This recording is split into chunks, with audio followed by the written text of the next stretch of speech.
everyone, and welcome back to another video. Today we are diving back into the messed up world of Roosh V and his book written for women titled Lady. Now, if you're unfamiliar with this unsavory character, I have 3 videos you can go and watch if you want to catch up. Otherwise, here is a very, very brief recap for you. Roosh V was a self-proclaimed alpha male pickup artist who wrote books about how to pick up and bang women.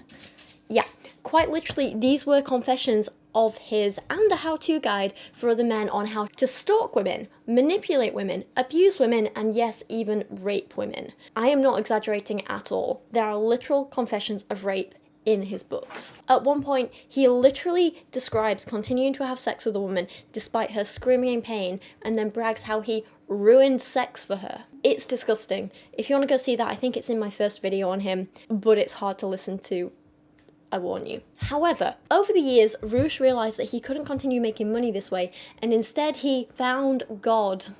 Now he says he's looking for a wife and only wants a pure virgin and traditionally feminine woman who will stay home, cook and clean and act like his perfect little sex doll. Basically, he wants a mother he can abuse sexually. And that's why he wrote this book, Lady, in which Roosh teaches women how to be women. It is literally the epitome of mansplaining, and I know some people have a problem with that term, but there is literally not a more perfect place to use it than a book written by a man teaching women how to be women. That is mansplaining. There is no other word for it. So in my first 3 videos on Roosh, one of them we looked at his books Bang and 30 Bang, and then the second 2 videos have been a really deep dive review of this book, Lady, and today this is the 3rd part of us diving deep into it and ripping it apart. The first 2 videos in this particular series looked at part 1 of this book, which was titled You, and in it Roosh told women that happiness was a myth. They shouldn't go to university or have a career, and instead they should settle down with the first man who showed them interest and start popping out as many babies as possible as early as possible. He also, of course, did the whole, oh my god, feminism's so bad, men are so powerful thing. It is ridiculous, it's childish, it's pathetic. There was so much wrong in everything that he said. If you want to giggle, I recommend going and watching those videos. But like I say, I'll let you watch that stuff in your own time if you can stomach it. Today, we're moving on to the next part of the book, part 2, which is titled Men. We are going to be analysing this, we are going to be critiquing it, and hey YouTube, if you're watching, I know you've been screaming me over recently, just because I'm reading passages from this book by Roosh, that doesn't mean I'm supporting this book, it doesn't mean I'm supporting anything he's saying, it doesn't mean I'm promoting anything he's saying, but in order to critique something and correct something and spread actual information, you have to quote the misinformation in order to debunk it. You have to quote it to correct it. You have to quote it to critique it. I am so mad at YouTube right now. You've probably seen I have been a little put off recording over the last couple of weeks because YouTube removed one of my old videos for medical misinformation because I was correcting medical misinformation. It was a video 2 years old, they still removed it. They won't reply to my emails anymore. I'm very angry at them, so I re-uploaded it because I'm angry and it serves me on YouTube. YouTube has a problem, so that's why I'm saying this in this video. But let's move on. Let's talk about this book. This part of the book, Men, covers what men are like and how you, as a silly little woman with no brain of her own, can attract the best possible man. And also Roosh covers the very important topic of how we're all doomed after we hit 30 and we should just settle down with the first man who'll have us. Stop being so picky, women. You don't deserve it. I wish I was joking or exaggerating, but I am not. You'll see. In typical cliched fashion, the first section of this part of the book is titled Bad Boys, so you already know it's going to be a good one. Roosh opens with the claim that many women are attracted to bad boys who can never become suitable husbands. Now, in my experience, there are only 3 types of men who actually make this argument. 1, men who want to be horrible to women and use this as an excuse, you know, under the guise of, but it's the only way they'll be interested in me if I'm mean to them. If I act like a bad boy, then women will want me. It's the only way. No, you're just looking for an excuse to be abusive. It doesn't work. 2, men who are jealous of other men and just want to find fault with them. It's like, why does she want him and not me? He must mistreat her. I'd be so much better for her. It comes from a place of jealousy and insecurity. Grow up. And 3, men who victim blame because they can't understand that when women end up with abusers, it's not because, oh, we like bad guys who treat us badly, but it's because generally they were nice in the beginning. We didn't know they were abusers going in. They were charming, they were charismatic, they were sweet. They often used love bombing as a tactic to hook us in and get us on board and make us think they're these wonderful, sweet, nice people who'll love us forever before flipping the switch after we've already fallen for them and then becoming abusive. Women don't like bad guys, but sadly there are a hell of a lot of bad guys out there, and we don't always know they're bad before we get involved with them. This narrative of, oh, women only like bad boys is absolute victim blaming. But why does Roosh think that women always pick the wrong men? Well, it's our fault, of course. Our silly little woman brains just aren't smart enough to understand what a good guy is. Yeah. Roosh says, women have no clear way to judge the status of men. They're not a computer that can process the hundreds of different variables that make up a man's essence and spit out a value that tells them whether or not they should proceed with the relationship. Instead, they look for shortcuts. And the two most common shortcuts are if other women like a man and if a man treats them badly. Doubt. If he doesn't treat you well, you assume that you must be beneath him in some way, because if his value was lower than yours, he would treat you like a princess and do all sorts of favours for you. Yeah, no. I think maybe there are some women who might be insecure or have certain issues of their own who do see men who don't treat them that well in the beginning as some sort of challenge, but I don't think that's the norm at all. I think for the most part, people in general like people who are nice to them and who treat them well. How does Roosh not see this and understand this? He says, you see a famous musician or actor as high status, not necessarily because he is talented, but because so many other women give him positive attention. I feel like that's a statement coming purely from a place of jealousy on Roosh's part, because he knows there are talented men out there, and he's not one of them. You see this tattooed playboy as high status because he treats you like dirt. This is even more the case if other women like him, and he treats you poorly, because you will incorrectly think he's your 1 in a billion soulmate.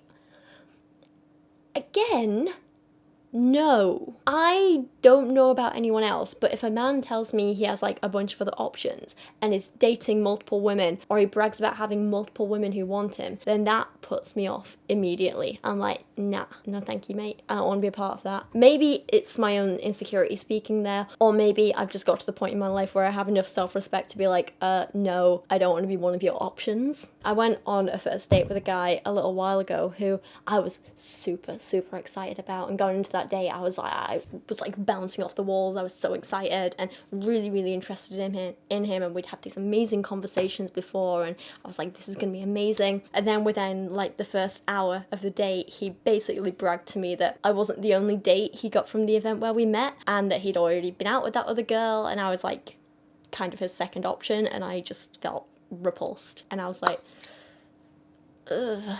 And honestly, that just put like a massive dampener on the whole thing. And then there was like another comparison he made between me and another girl, and I was like, no thank you. It made me feel like absolute crap. And while I did go out with him again, I was just like, it was always in the back of my mind, and honestly it's still in the back of my mind. And like, as nice as he was, I still just can't help but feeling like I was his second choice or third choice or fourth choice. I was just one of like so many options for him, and like nothing puts me off more than not feeling wanted. I want to actually be wanted by someone I'm dating, and knowing that I'm just one of many options someone could have doesn't do it for me. No thank you. I'm not gonna play those games. So, point is, yeah, Roosh, you're wrong. And I cannot think of anyone I want less than someone who treats me badly and just sees me as like one option out of many, you know?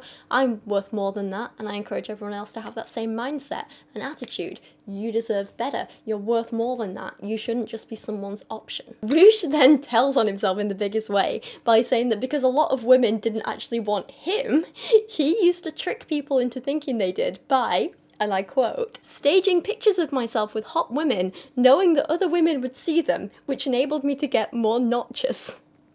It's embarrassing, isn't it? It's disgusting, but it's also incredibly pathetic. And knowing what I know about Roosh doesn't surprise me at all. God. There was a whole section I did of him in the first video of like instances where he just brags and admits about being terrible in bed, where he talks about like humping someone like a dog, ruining sex for women, being like, yeah, you know, like I don't care about giving women an orgasm, it doesn't matter to me because it doesn't happen anyway, like all that stuff. It's really, really embarrassing, and he just continues to do this. He has no self-awareness at all. He's just like, yeah, I'm pathetic, what of it? You do the same thing. It's so bad. And then he says that the only thing we women should be looking for in a man is the ability to provide for us. But then he complains that the problem arises when we're able to provide for ourselves. Then we start looking at other factors, wrong factors, like a man's personality. Gross. How stupid can us independent, self-sufficient women be? Disgusting. How dare we care about who someone is as a person and not just how much money they can give us? Silly, silly women. He says, it gets even worse. Having a career or collecting government welfare provides you with an income that results in seeing a man's ability to provide as low value, while you are in the prime of your beauty. Instead, you place greater emphasis on his looks, height, banter, humour, and sexiness. When a provider tries to please you, you put him on the back burner because such a man doesn't feed your devil. Ridiculous. And Roosh then goes on to give 2 examples of men showing interest in a woman, and his conclusion to all this is awful. So, man 1, he says, let's say you're in a nightclub with your friends for a birthday party. Out of the corner of your eye, you notice a man talking to a beautiful woman who seems to be engaged in the conversation. He's stylish and one of the most attractive men in the room. He eventually walks up to you and introduces himself as Eric. Eric is not a sexy name, unless they're talking about Little Mermaid Prince, in which case, maybe Eric can be a sexy name, but in general, I don't think of Eric's as very sexy. I'm sorry, Eric's. I'm sorry. Eric's conversation is smooth, and the next thing you know, you're at the bar with him while he orders a drink from the bartender who knows his name. You can't help but giggle at his jokes. He then cuts the conversation short and asks you for your number, while another beautiful woman seems eager to talk to him. Should you give him your number? We'll find out in a moment. Now on to man number 2. Now, imagine you're in a crowded cafe reading a book. I'm surprised he thinks women can read, to be honest, but shocking. Maybe he just thinks they should read this book, you know. An average-looking man who desperately needs a style makeover asks whether he can share your table. As you're getting ready to leave, he asks what kind of book you're reading and if you like it. You notice that perspiration is forming on his forehead. You politely respond to him, and he does his best to maintain the conversation. But there are many awkward silences.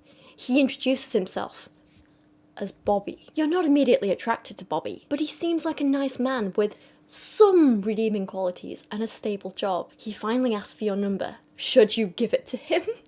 Now Roosh says, of course you shouldn't give your number to man number 1, sexy Eric, because a man doesn't work on his game and hit the nightlife in order to get married and settle down, especially if he's getting attention from many beautiful women. This man will give you excitement, but nothing more, and you won't be able to hold his attention for long, even if you're beautiful yourself, because commitment with one beautiful girl is not what his devil wants. And actually, yeah, I kind of agree with that, because if a man is flitting between like one woman and another woman and another and another and another and so on, blah, yeah, he's probably a massive player and not worth your time, especially if you want something serious, I mean. But with number 2, I also disagree. I do disagree with Roosh, because he says, realise that men who are not smooth around women find it very time-consuming and laborious to find just one woman to date. They prefer to focus on work, hobbies, sports, or socialising with friends. Because of this, they will avoid pumping and dumping a girl they're interested in. Hate that term so much, it's revolting. Since it takes too much effort to find another girl.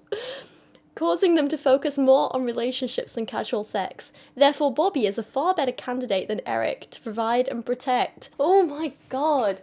Can you imagine, like, saying, oh yeah, I ended up with this guy because he was too lazy to find anyone else. He loves me because he was too lazy to find anyone else. It seemed too much like hard work, so he settled for me. Like, it's insulting, isn't it? Sure, boring Bobby might seem less stable and less likely to cheat on you than sexy Eric, but that doesn't mean you should date him. They're not your only options in life. It doesn't mean you should give him your number just because he's less likely to cheat on you.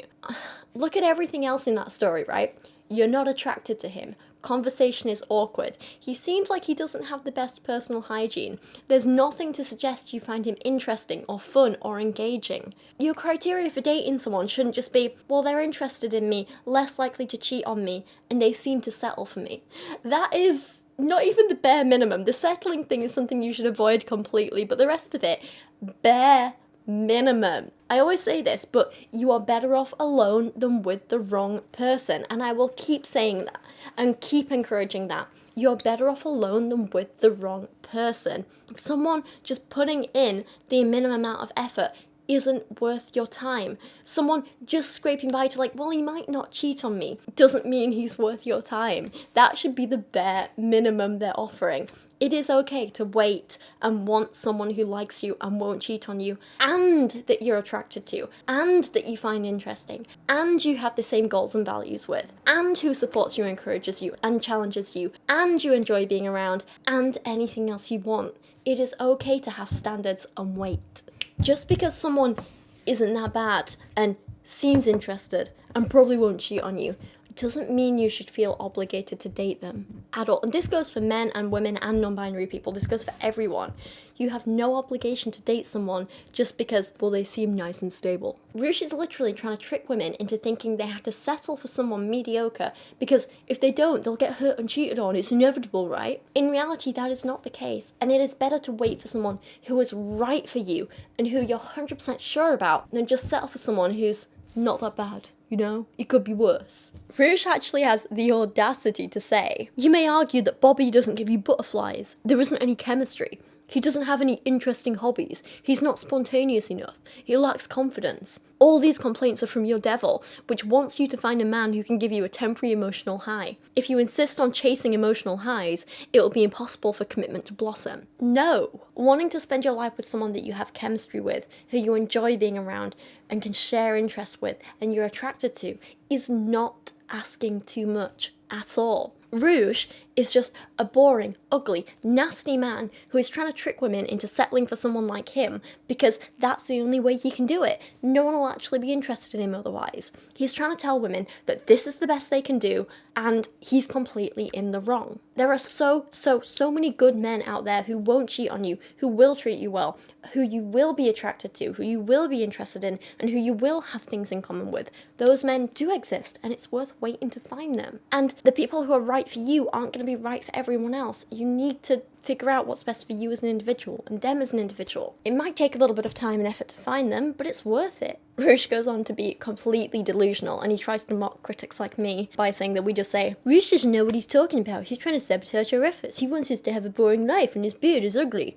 Actually, yeah, that's true. He is doing those things, and his beard is ugly, and I love a good beard. He says, "You already know what happens if you trust your devil. Failure to create a family. Oh no, what a shame. Please stop. Boring Bobby will treat you well and not feed his own devil by becoming a cheater. And what he lacks in excitement will be more than compensated with a lasting love that is similar to what your grandparents experienced." Don't think my grandparents had that happier marriages, to be honest. I'd rather not have that. They were long-lasting, doesn't mean they were happy. "Consider that by giving this advice, I'm cock-blocking myself.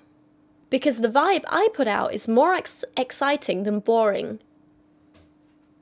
No. "If every woman in the world followed what I'm sharing right now, my casual sex life and that of my male followers would suffer greatly, but it would undoubtedly result in healthier relationships for everyone." He's absolutely delusional, isn't he? Roosh, you're the boring one. What you think of as excitement is abusive behaviour. That's not something interesting or appealing. You're boring and abusive. It's the worst of both worlds. You're the one with no hobbies, who isn't attractive, who treats women badly, who is entitled and thinks you deserve the world for doing the bare minimum of treating people well, when you don't even do that. You don't treat people well. You don't do the bare minimum. In my own personal experience, what's happened to me every time I've settled for someone who was nice but I wasn't really interested in is that we both got hurt. It wasn't going to work because bare minimum of nice and probably won't cheat on me isn't enough. The last year or so, I've really spent a lot of time doing work on myself, and I've spoken about this in other videos, like figuring out who I am and what my values are and what I care about, and then looking at, well, what values do I want in a partner? What do I really need? What can I not compromise on? And I've absolutely stopped compromising on those things because that's how you get hurt. When you're like, well, you know, this isn't my value, but he has it, and, you know, I guess he likes me, so I'll compromise. No, that ends in absolute drama and chaos and pain and hurt, and usually me being the one who was getting hurt. And with the help of my therapist, I decided, no, I'm not settling for that stuff anymore.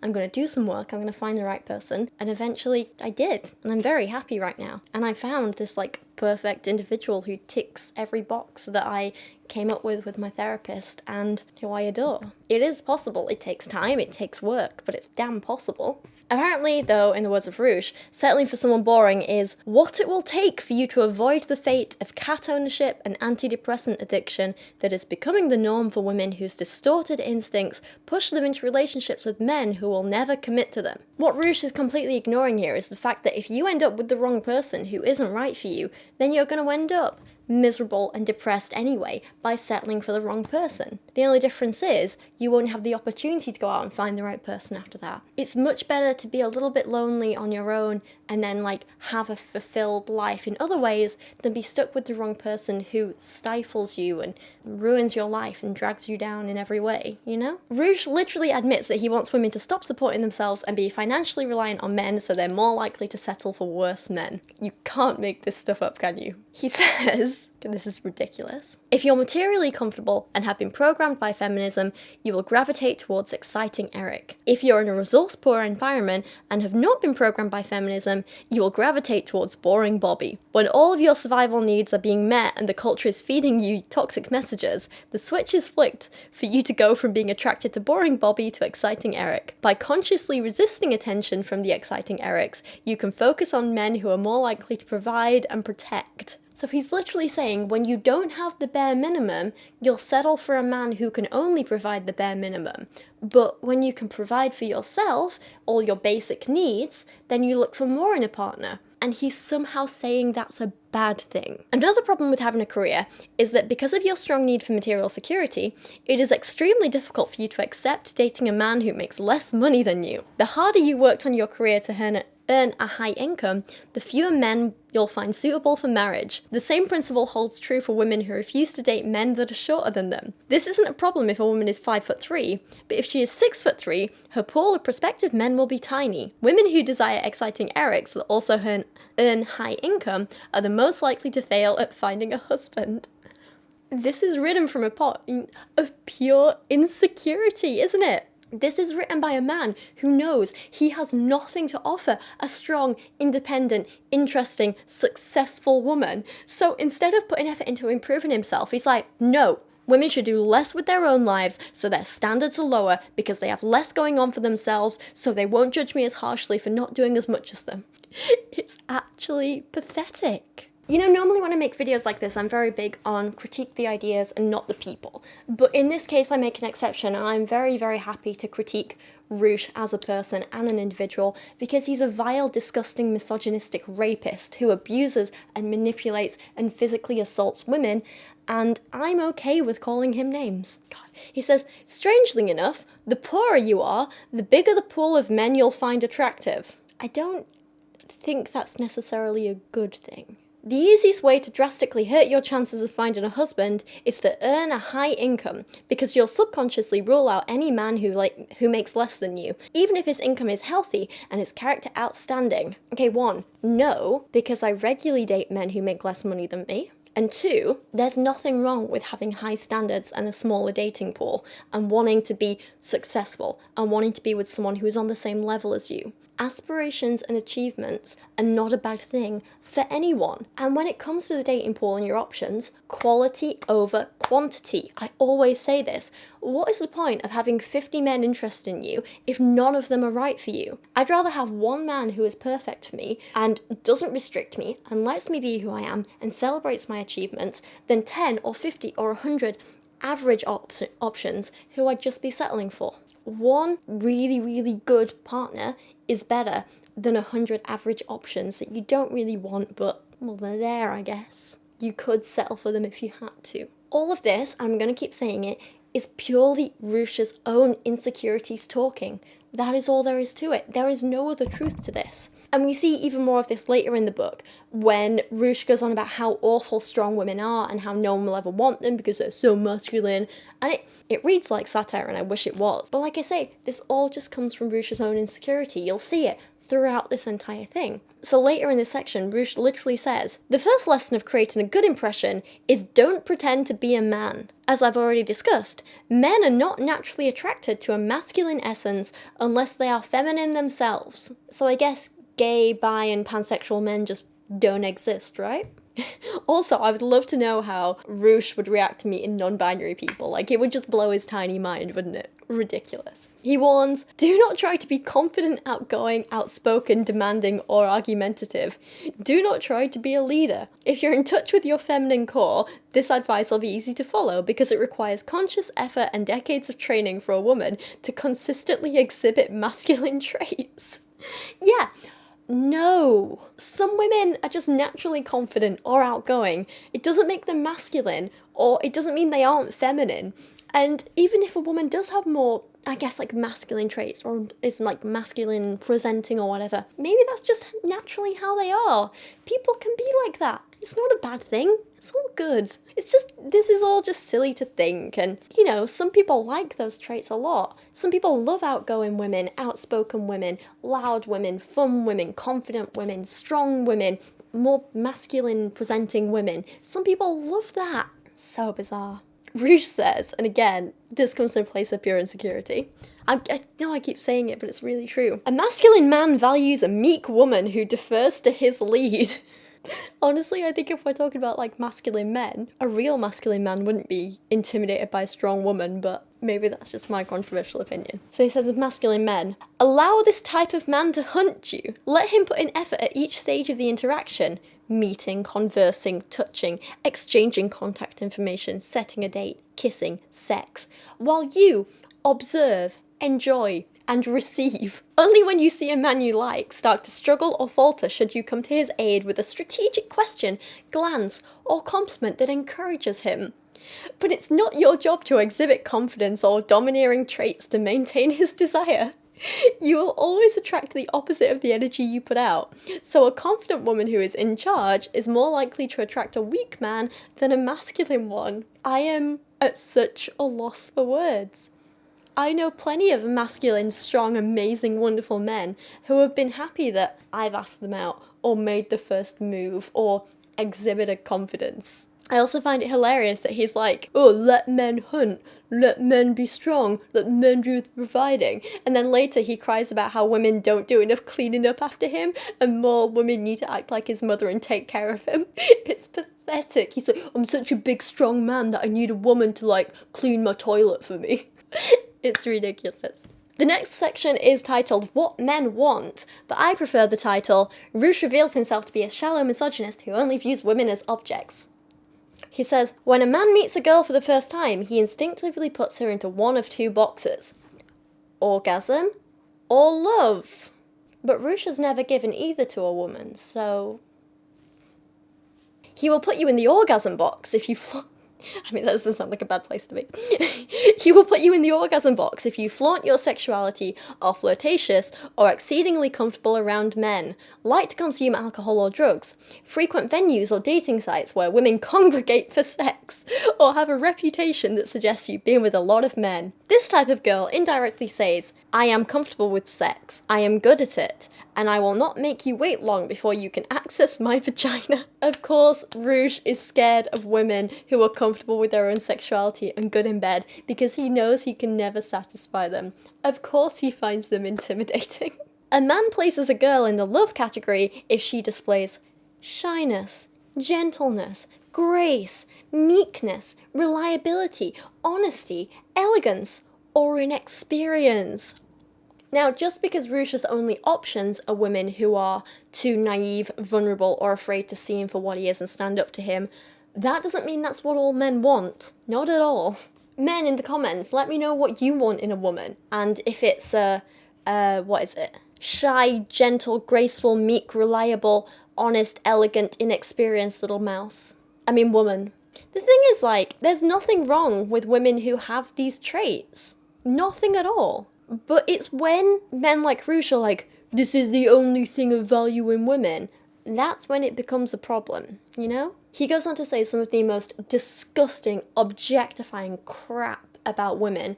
This will repulse you. Now, just because a man knows you're not promiscuous doesn't mean he won't see you as a challenge and go for the pump and dump. He may even pretend to want a relationship with you in order to get sex, but almost all players will give up once it becomes clear you won't put out within a certain amount of time, usually 5 dates. The love girl serves up a physical obstacle course that only a man who shares her values and wants to be her long-term partner can overcome, while the orgasm girl serves up a verbal obstacle course that a man with even basic game can beat.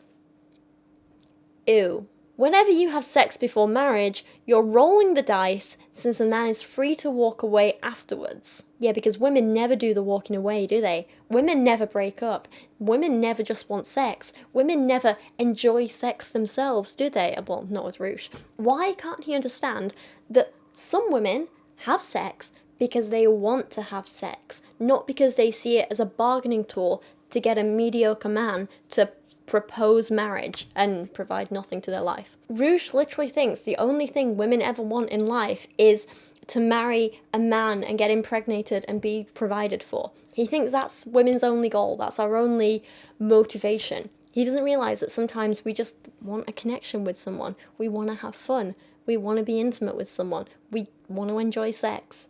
That's it.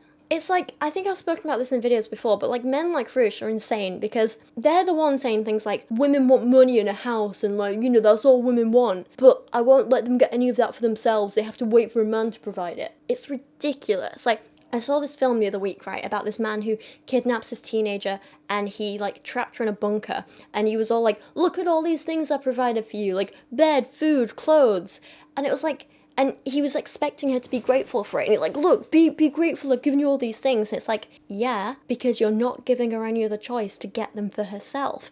You're literally holding her captive. You're not some generous soul. You're a kidnapper who took away her freedom. And now you're offering her basic needs like food, and you're not providing her shelter. You're providing her a prison. And then saying, oh, but it's shelter, be grateful for it.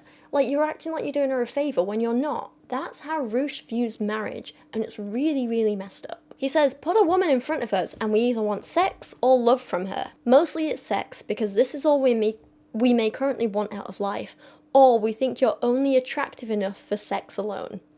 For every 100 men who are interested in you, I estimate that 60 would only want to have sex with you once, 30 would want a friends with benefits arrangement, 7 would like to be in a monogamous relationship with you but not marry you, and only 3 would like to marry you. He's literally picking these numbers out of his bottom. He does realise that there are some men out there who understand that, and I know, crazy thought, but it turns out women are humans too, and some men actually recognise that. I know. Bizarre, crazy, wild.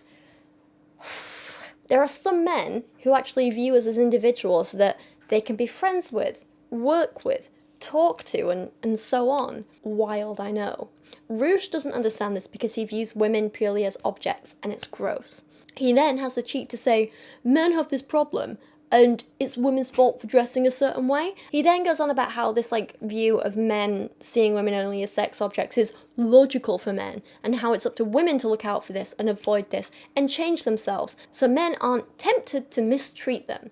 It is disgusting victim blaming. He says, in any society, men are a reflection of the women, since it's women who ultimately decide whether or not sex happens. That's not how the real world works. No, both parties can and should consent to sex, and consent can be revoked by any person at any point. When a society degrades and sex becomes no big deal, a cheap act of mutual masturbation rewarding exciting and sexy men, it becomes logical for a man to mimic asshole behaviour and only go for sex. In such an environment, the good man looking for a wife is being rather illogical, because his strategy is far more likely to fail. Good men will always disappear in cultures polluted with feminism, where women have casual sex for fun while pursuing careers above family. No. Literally the opposite of how it works. But, as Roosh says, you can't blame poor helpless men. They are the real victims in all this. Oh god, poor men. Poor men. He says to be a man means you are possessed by the monster hanging between your legs. Only through conscious effort, prayer, and understanding of what the monster is doing to me can I begin to resist the kind of sex that doesn't lead to love. This is tough, but possible for men in the settle down stage, but it's impossible for men who are still in the player stage. Oh my god, they have it so hard, don't they? These poor men, controlled by their penises. They just can't do anything else with the penis guiding them. Oh god, they have it so hard. Pity, pity, pity, these poor, poor men. He's so ridiculous. Honestly, the double standards throughout this entire book are insane. In Roosh's opinion, men are allowed to sleep around when they're younger because that's natural and logical, and men can't help it, they're controlled by their penises.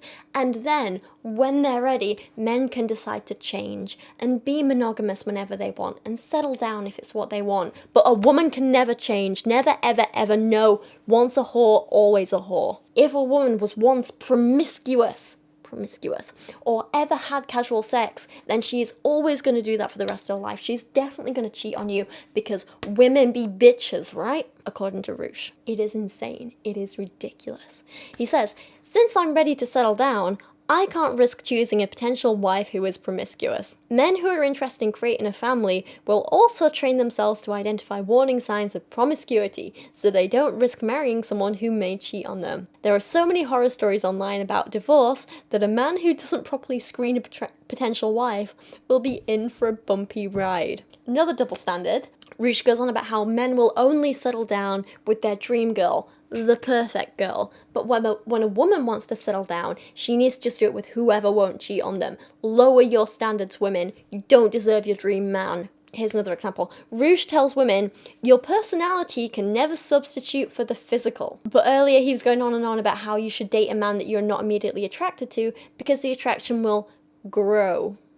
So women, be hot from the start. But men, you can be as ugly as you want. A woman will grow to be attracted to you, apparently. Or just put up with your ugliness. Whatever works. Here's another example. Get ready for this. If you're finding it difficult to meet good men after 6 months, the problem may be that you are stuck in the frame of wanting to feel sexually attracted to a man when you meet him. Without even realizing it, you're dismissing men who don't create a good first impression. I understand that you don't want to marry an ugly man or one who is unkempt, but you need to probe deeper when you meet men who you don't have an instant attraction for to see whether they have values that are not visible on the surface. But men don't have to do that with women. No.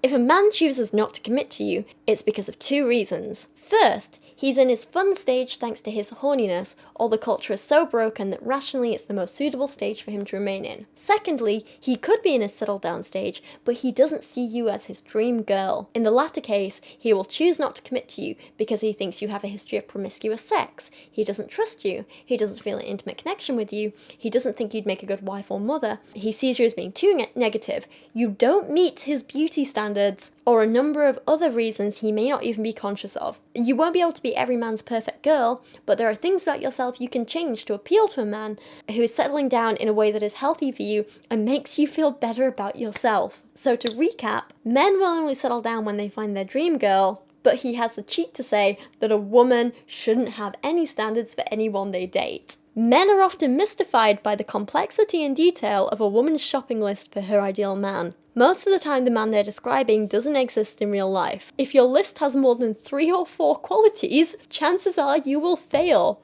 And even 4 qualities may be too many.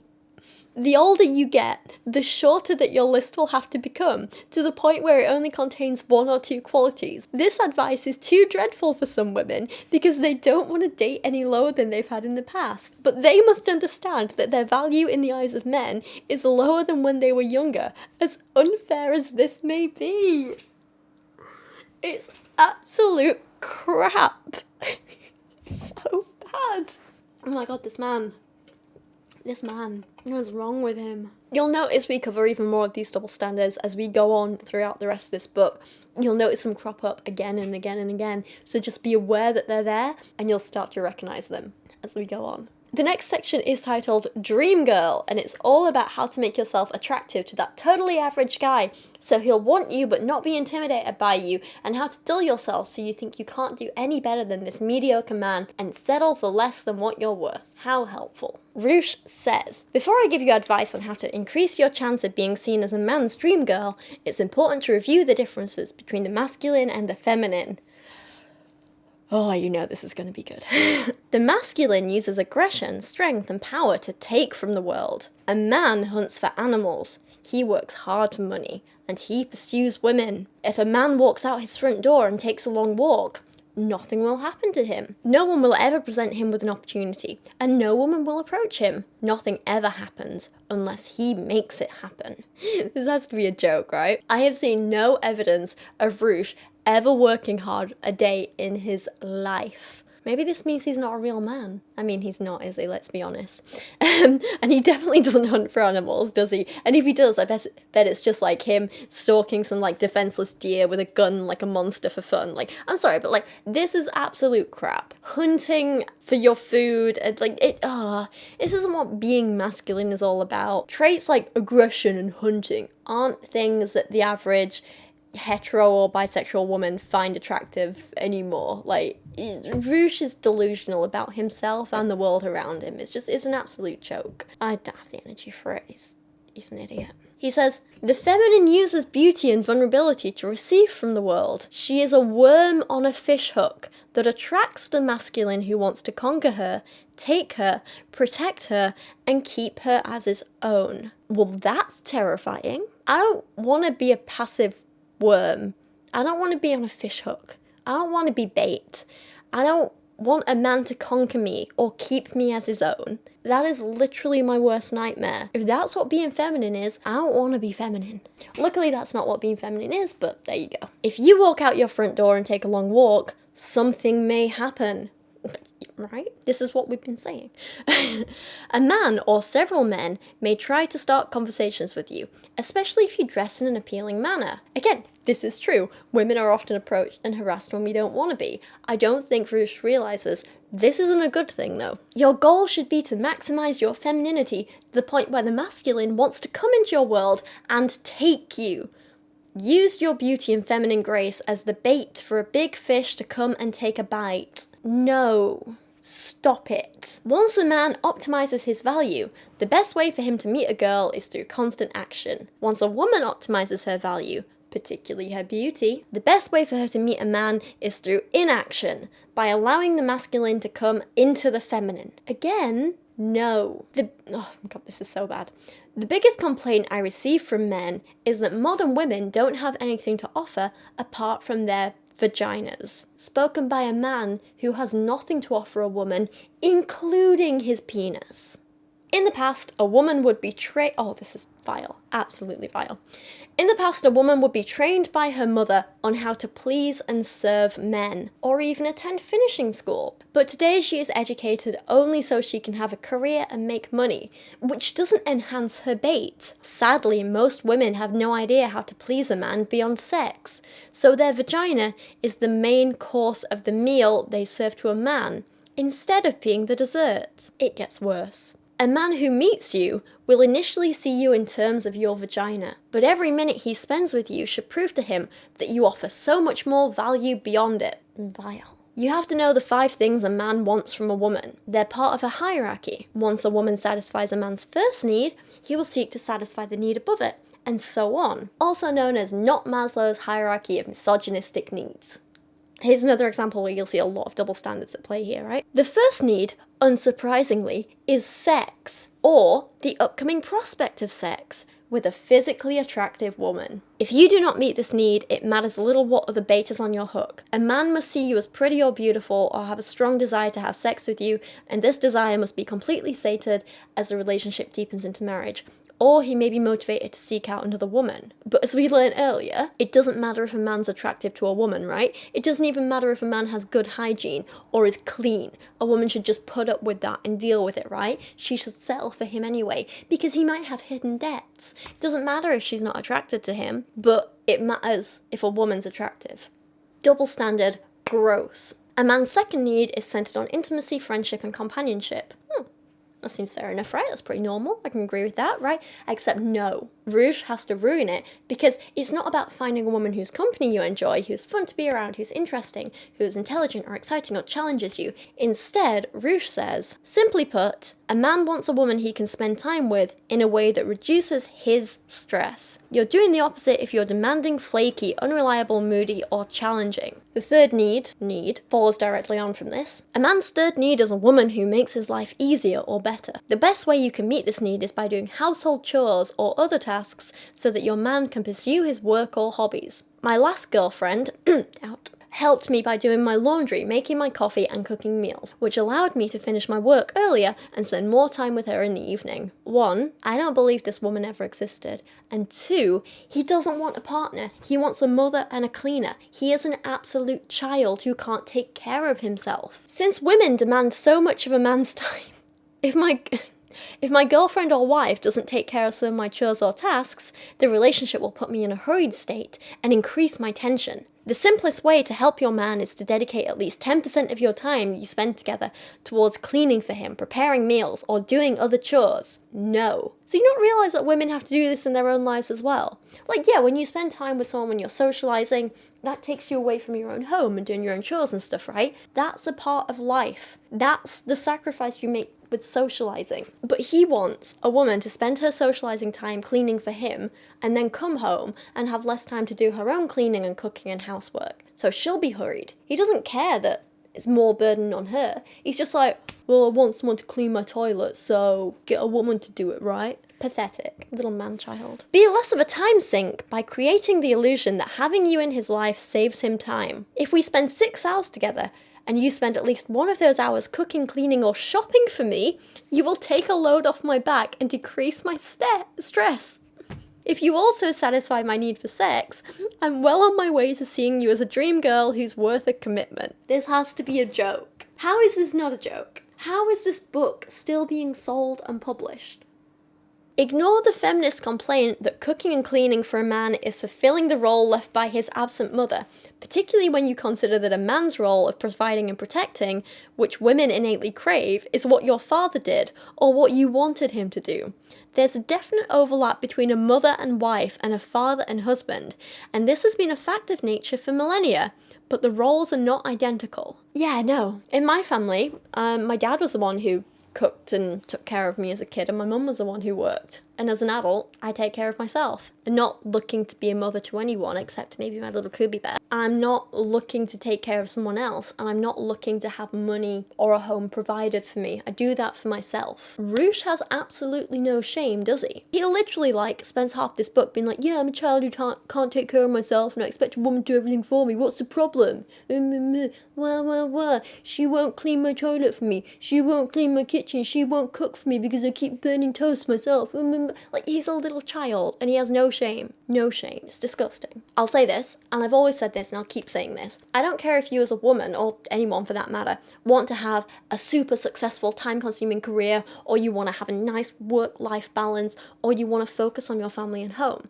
It doesn't matter what your choice is, as long as it's your choice. If you want to stay at home and look after kids, and raise a family, and do housework all the time, if you want to take care of a man, you can do that. There is nothing wrong with that. The problem arises when a man expects it, because he's incapable of looking after himself, when he demands it, when he thinks it's the standard. There's nothing wrong with you wanting to take care of someone else, but there is everything wrong with a person demanding to be taken care of at the expense of your own needs and wants and life choices. That's where the problem arises. A man's fourth need is centered on loyalty, honesty, faith, and faithfulness. When a man finds out that his woman lied or deceived him, he loses trust in her, and unless that trust is regained, the relationship will die. Yeah, it sounds pretty reasonable and fair, doesn't it? I'm really big on honesty myself, and I get that. That's cool. Until Roosh goes and ruins it with his crazy. This is especially true if the lie involves a man. Female infidelity is a man's most serious concern because it can result in another man impregnating his woman and him being cooked into raising a child who is not his. On the other hand, if a man cheats, the worst that can happen is that he will have to pay child support to a mistress. A painful outcome for sure, but one that is far less catastrophic than raising a child you mistakenly thought was yours. No, it's ridiculous. And again, what an insulting double standard. And it gets worse. Men tend to be jealous because it reduces the likelihood that they will be cuckolded. There's a fine line between imposing standards on your wife so that she doesn't put herself in a position where cheating could occur, and obsessing about where she is every second of the day. But I advise men to be firm in not allowing women to meet a man who is only a friend. Many men use platonic friendships as a strategy to get laid. They orbit a woman under the guise of friendship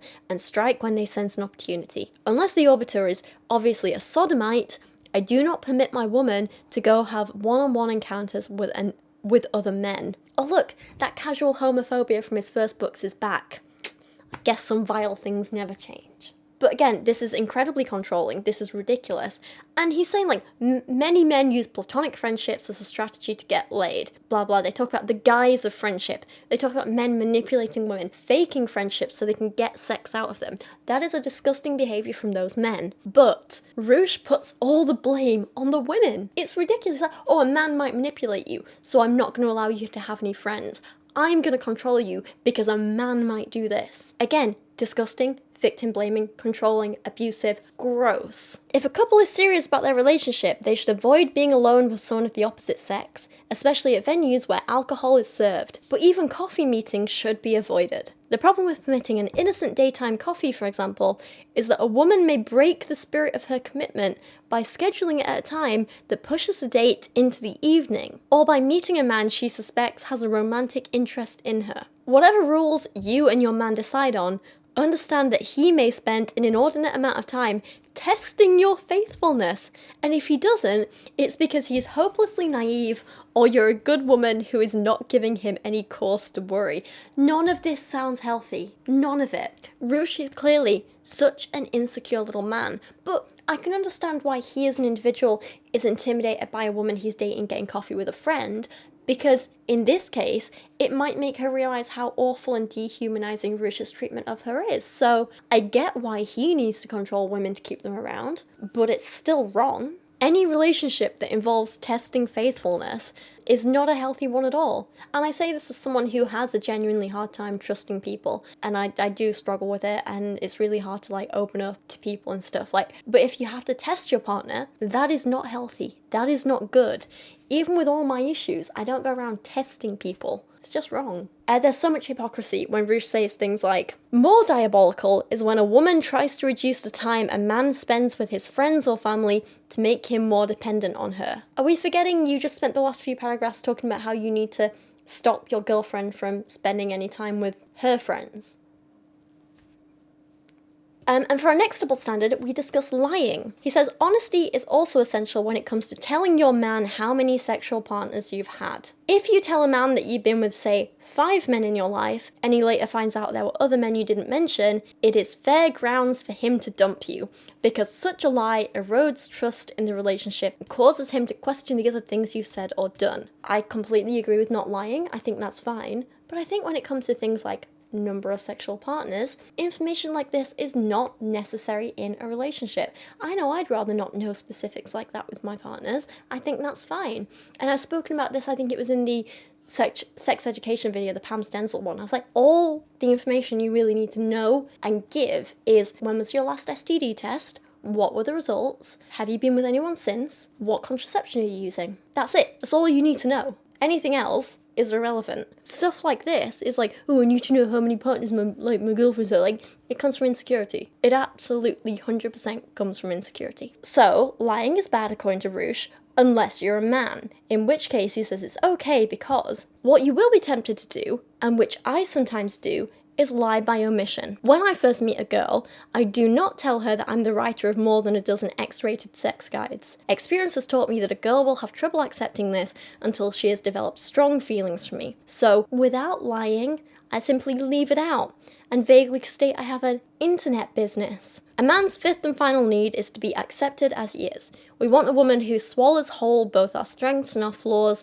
without attempting to change us into someone else. The problem is that as soon as you get involved with a man, you start to work at elevating his status by pushing him to improve his appearance or make money. In some ways I think this is a good point, but it goes both ways, you know? You shouldn't try and change your partner, you should love them for who they are. If you're going into a relationship trying to change someone, that's when you're going to have problems and issues. That's why I think you need to make sure your core goals and values align from the beginning. So at this point in the book, we've now learned that men are looking for mother figures who will do all the housework for them and never have any other friends. So we need to ask, what about appearance? How do I, as a silly little woman with no brain of her own, make myself pretty enough for all these super high quality children, men, super high quality men? Roosh starts by warning, when you're in your 20s, at the peak of your beauty, and with no shortage of male attention coming in from all directions, you imagine the party will continue forever. But once you reach your 30s, you discover that the music does indeed stop, often abruptly, and unless you secure the commitment of a man who loves you, there won't be much to look forward to apart from a shallow, materialistic existence. This is absolutely ridiculous. Ah, Liz Truss. What a douchebag. Right, sorry, I just got the notification about Liz Truss being the next Prime Minister. What is it with, in England and also America, but mostly England, why are all our female politicians who are actually in positions of power, like as in Prime Minister, why are they all conservative douchebags? Margaret Thatcher, Theresa May, Liz Truss, terrible, awful, disgusting people who happen to be women out there making women in politics look bad.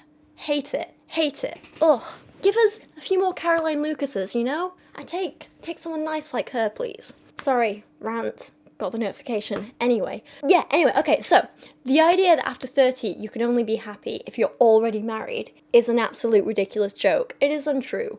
What a sad little unfulfilled life Roosh must lead. He really was the original Andrew Tate, wasn't he? But like, one, your dating prospects do not just dry up once you hit 30, and two, oh my god, there is so much more to life than just dating and marriage. So much more. Careers, hobby, travel, pets, friends, doing amazing things, doing charity work, helping people, write a book, make a film, paint a picture, do whatever the hell you want, run a marathon. There are so many ways to feel fulfilled without it having to revolve around dating, whether you're 30 or not. Then there's a whole section about how real men only want women with long hair and slim bodies. It's really, really gross, I'm gonna warn you now. He compares women, this is vile, right? He compares women with short hair to images of concentration camps and documentaries about starving African children. It is disgusting and completely offensive and not okay. And then there's a long rant about how women shouldn't care about how healthy their hair is and how he doesn't even know what split ends are. It's very bizarre. Does he not realise that damaged hair and split ends can actually be uncomfortable for us? Like, when I have a lot of split ends and my hair is like drier, it knots way easier, and then it's just like impossible to style, and it physically hurts to brush, and it gets caught on like clothes and jewelry and stuff. Like, I don't just like get my hair cut to make it look good, but because it stops it hurting and getting knotty and causing problems, you know? And he's just like, oh, split ends, what do? Make it look voluminous? I'm like, no. I don't think this man's ever seen a split end in his life. Does he know how bad it can get? I think if he actually saw a woman with really damaged hair, he wouldn't be like, ooh, look how long it is, like he says he would. He'd kick up a fuss and be like, Sorry. Okay, hair rants aside. He is a ridiculous child crying over nothing.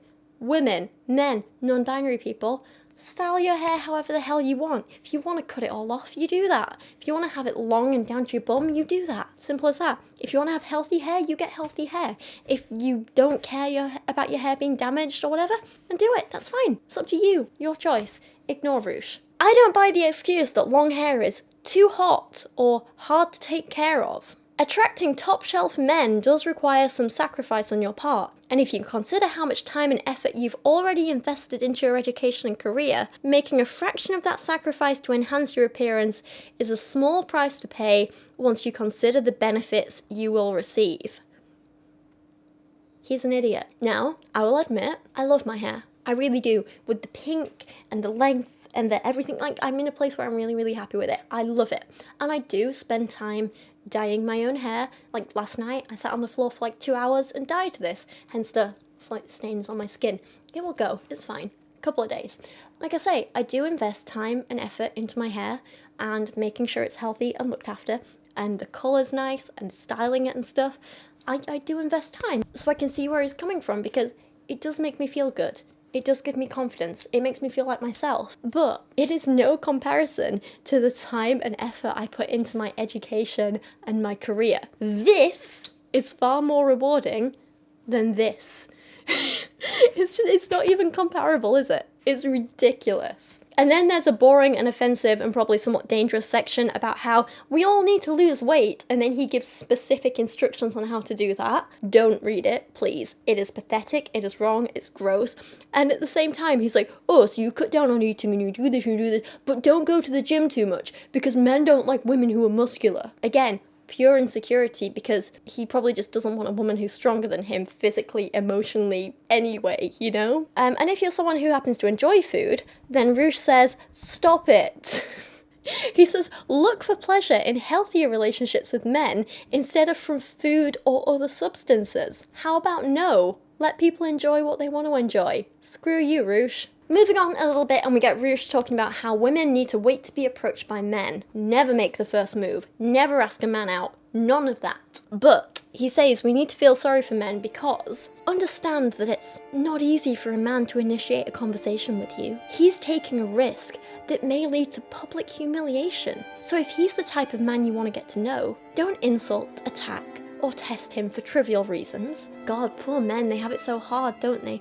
They're risking humiliation, as opposed to us silly little women. We only have to worry about trivial, silly little things like physical or sexual assaults from strangers. It's not that serious, right? Not compared to what men go through. Interactions between men and women have degraded to such an extent that they now resemble a rap battle of tit-for-tat challenges, but this simply has the result of weeding out good men who want a lady instead of a hip-hop performer. It's better to adopt the pleasant attitude of, okay guy, I will give you some time to show me who you are. Give him just enough encouragement so that he makes his presentation, but be careful about doing the work that he alone should do, because men only value women they have to work for. If you make it too easy for them by doing most of the talking, or asking all of the questions, or even worse, by escalating the interaction, how can he possibly value you? I think maybe Roosh thinks this because women have been insulting to him and have tried to get away from him as soon as possible, and they see him for the scum that he is, and so they had been trying to push him away. But seriously, the last line of that paragraph literally reads as, if you show him you're interested in him, how can he possibly value you? It is so revealing. He says, women often ask me how they can get a man to ask them out. Again, doubt. Apart from maximizing their beauty and remaining in the feminine, ready to receive, the answer is nothing. It's a man's job to take the risk of rejection, not yours. You are an antelope, frolicking on the savannah, full of elegance, grace, and vulnerability. It's up to the strong lion to run after you. If you chase after the lion instead, he may think you are diseased in some way, driven mad by a parasite. He'll run away from you, no matter how hungry he is. I love an analogy where I end up dead. Can't wait to go for that. Maybe don't try and seduce women by saying you're going to kill and eat them. Just an idea. Most women in public do not put out an inviting demeanour, and then wonder why men never talk to them. Most women in public want to be left alone, and so do everything they can to just keep to themselves and avoid unwanted attention from men. We're not wondering why people aren't talking to us, we're trying to be left alone mostly. To maximise the number of men you meet in public, try going for walks in crowded parts of your city for 3 to 8 hours a week when the weather is warm. Who has that much free time? Wear a cute outfit and go for a slow stroll through a safe area where men will be present, especially around lunchtime or when the workday is ending. Oh my god, no. Sorry, men. If you see a woman walking in public and or wearing something cute, that is not an invitation to hit on us. It's not. Really. But if you are single and desperate, here's a top tip from Roosh. Expect men to stalk you while you're working or studying. It's super cute. Honestly, in my city, I came up with a little trick at the library. I couldn't approach girls inside the library, but I could stay there until closing time and leave at the exact moment a girl I liked was also leaving. I would then spontaneously encounter her as we both walked out of the library at the same time. So, ladies, I know what you're asking. I know what you're thinking. How can you show a man that you're interested, but not so interested he'll think you have a parasite? Well, Roosh has an answer for that. Your strategy must be to postpone physical intimacy to weed out men who only want sex. I therefore advise you to kiss a man on the lips no sooner than date 2, and to have sex with him no sooner than date 9. A good man will wait until date 9 to have sex with you. That is a trivial amount of time in the grand scheme of things when it comes to creating a loving bond with a potential wife. A player, or man who only sees you as a sex partner, will not wait 9 dates for a woman with whom he doesn't want a relationship. I mean, this is true, but a good man also won't judge you for wanting to have a sexual relationship with him. A good man won't judge you for being attracted to him, for wanting to be with him, for wanting to be intimate, for enjoying sex. A good man will go at a pace that is right for both of you, and that pace will be different for every single couple, and a good man will recognize that. He also says you should avoid drinking alcohol around men in case they think you're easy. On your first dates, I advise you to abstain from alcohol to weed out fun stage men. Have a tea, coffee, ice cream, or frozen yogurt instead. If a date asks why you don't drink, say that you only do so on special occasions, and that there are more downsides than upsides to drinking. If you meet men in night venues, you'll have to abstain from drinking there as well to come across as consistent. If I go on a date and a girl drinks, I put her in the promiscuous box and proceed accordingly, because I know she has drunk alcohol around many men before, and what almost always follows drinking is casual sex. Interesting he says this, and yet I know no matter how much I drank, nothing in the world could make me want to be around Roosh for more than 30 seconds, never mind have sex with him. A man who is in settle down mode will value you more highly when he discovers that you don't drink around men. And speaking of being promiscuous, now we get to the part of the book where Roosh judges women for having pretty much any kind of sexual past. That's right, the man who wrote a whole book bragging about every woman he's ever banged is going to be judgmental of any woman who has ever enjoyed sex before. I wish I was exaggerating. Difficulties may arise if in the past you've slept with many random men. If I meet a girl today and she delays sex beyond a few dates, I will investigate her sexual history. In the case I find out that it's riddled with encounters where she put out quickly, I will drop out because I feel cheated if she denies me the physical satisfaction that she willingly gave other men who didn't put in as much time. Or you could grow up and realize that every person wants different things at different stages in their life. Sex is not a transactional thing. People don't owe you anything. A person doesn't owe you something just because they've done it before for someone else, sexual or not. Respect a person's choices for wherever they're at in their lives and allow them to change and grow and develop and want different things at different points. Grow up. Imagine if a man insists on taking you to McDonald's for dinner on every date, telling you that he doesn't want to waste money on fine dining. Then you find out that he used to take dates to luxury Michelin star restaurants. You'd feel shortchanged and think he cares less about you than the other girls he dated. A man feels the same when it comes to sex. I mean, I don't know, I kind of see the comparison, I kind of don't.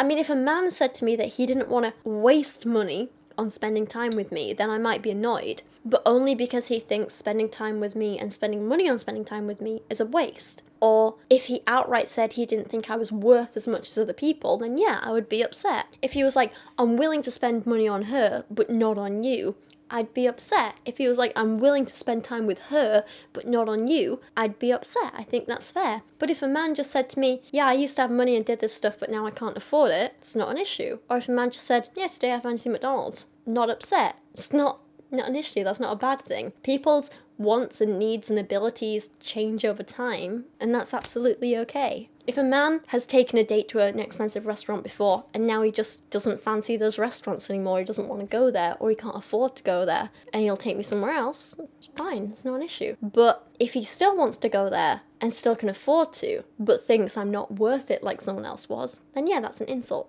Because that's more about what he thinks of me, not his own personal values, you know? I'm not going to judge someone for his own values, but I am going to judge them for how he values me. You know what I mean? Same with sex. It doesn't matter what someone's done with other people in the past. That's not the issue.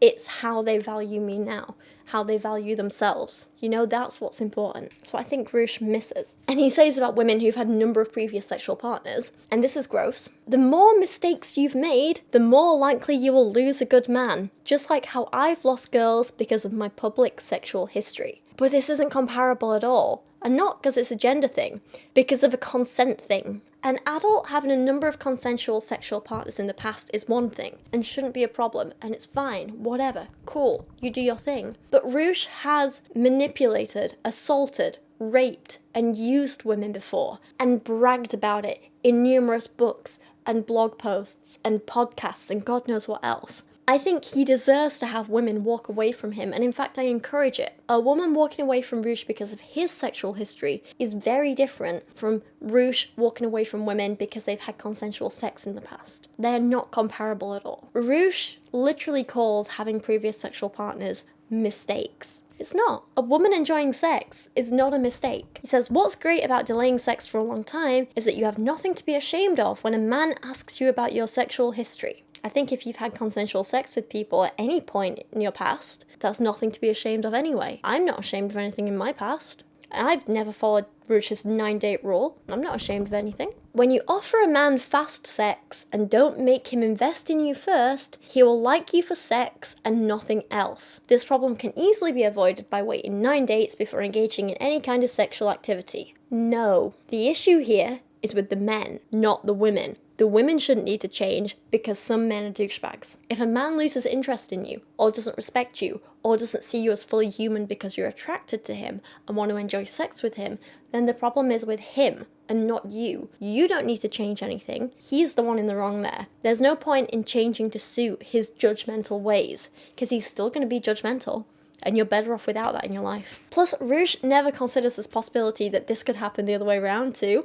Like, what if a woman decided a man had sex with her too quickly, and now she could never respect him, or only viewed him as a sex object? Roosh seems to forget that women enjoy sex too, and women have their own ideas about men having sex too. And I'm not saying it's okay for a woman to be judgmental about if or when or how much sex a man had in his past, but I am saying it does happen, and Roosh never seems to acknowledge this. He then goes on about how women's biological clocks are ticking, and so women shouldn't have fun or travel or do anything they might enjoy, and instead women just need to concentrate on finding a man in their hometowns as quickly as possible. Men, on the other hand, it's natural for them to travel. It taps into our innate masculine spirit of exploration and conquest, and they might find a wife because women in third world countries are more conservative. This is so offensive and ridiculous. The good news for men is that their value naturally increases as they age into their 30s, because women prize experience more than youth. The bad news for women is that their value goes down as they age into their 30s, because men prize youth and beauty more than experience. Once you reach the age of 30, you should be lowering your standards each year, which is something most women fail to do. This is an absolute joke, and the kind of narrative that only paedophiles and predators use. In typical insecure man style, Roosh decides to put down any women close to his age because, and this is something you see consistently from insecure men, they can't get women their own age because the more mature the woman, the more they see through their absolute crap. The more mature a woman is, the more likely she is to spot and avoid abusive behaviour. The more successful and happy a woman is by herself, the higher her standards. So she doesn't need to settle for someone low and crap and insecure and rude and abusive like Roosh. A lot of insecure or abusive or lazy men are intimidated by this, and they know this stuff, so they date women younger than them, more naive than them, more vulnerable than them, more easy to manipulate, and pass it off as, well, older women are uglier, younger women are prettier, and I totally deserve that because I'm so great. And it's pathetic. You're not hot, you're just a predator. You can't get a woman your own age because she sees through all your crap and she knows you're not good enough for her, so you have to go for someone vulnerable who you can manipulate. Simple as that. Roosh epitomizes this. He says, things become more complicated if you're 30 or older. You're running out of time to meet a man, fall in love, go through an engagement period, get married, and have children before it becomes biologically difficult to do so. It doesn't help that you're past your peak in terms of beauty and don't get as much attention from men as you did when you were younger. Your standards are also the highest they've ever been due to your past experiences, which makes matters worse because most attractive men who meet your standard will regard your declining beauty and fertility as negatives. Absolute joke. Absolute joke. If you'll allow me to share my personal experience for the moment, as a woman who is approaching 30, I look better than I ever have. I'm more confident than I've ever been, and my standards for dating are higher than they've ever been, and I am so much happier for it. Seriously, like, I've dated better people since my standards have been higher, and I've got older, and everything's just better. I know it's slightly different for me because I don't have to worry about like fertility or any of those issues because I don't want children. But even so, I've found that the older I've got, the better looking I've got, and the more confident I've got and the more successful I've got, the more interest I've had in me. Like now more than ever in my life. The only thing that's actually narrowed my dating pool substantially is not wanting children. Other than that, I've only had more and more options as I've got older. And I know I'm only one person, but I've had friends say the exact same thing to me. So I just want to make it clear that Roosh is absolutely talking out of his bum. When you get to this age and you find men who only want to date really, really young, kind of basically still children, people who are more naive, who are more vulnerable, who are more easy to manipulate. If men your age want to date women that young, they're not good men. They're not quality men. They're not the kind of men that you want to be with anyway. They're gross and they're predatory. Like I say, Roosh is talking out of his bottom. Roosh is just trying to trick women into thinking that being alone is a bad thing, which it's not, and he's trying to scare them into settling for someone crappy, because that's the only way that men like Roosh will ever get married and settle down, if they can manipulate someone into being scared enough to think he's their only option. And I say this to every single person out there.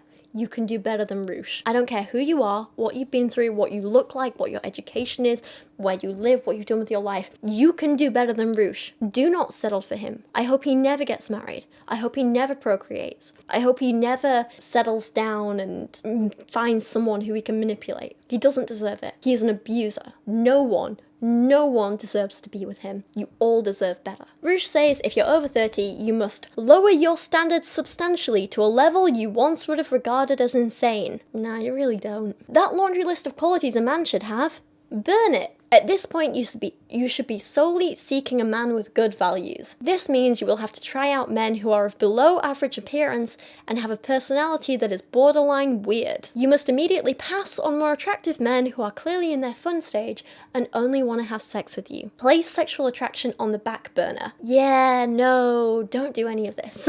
You don't need to.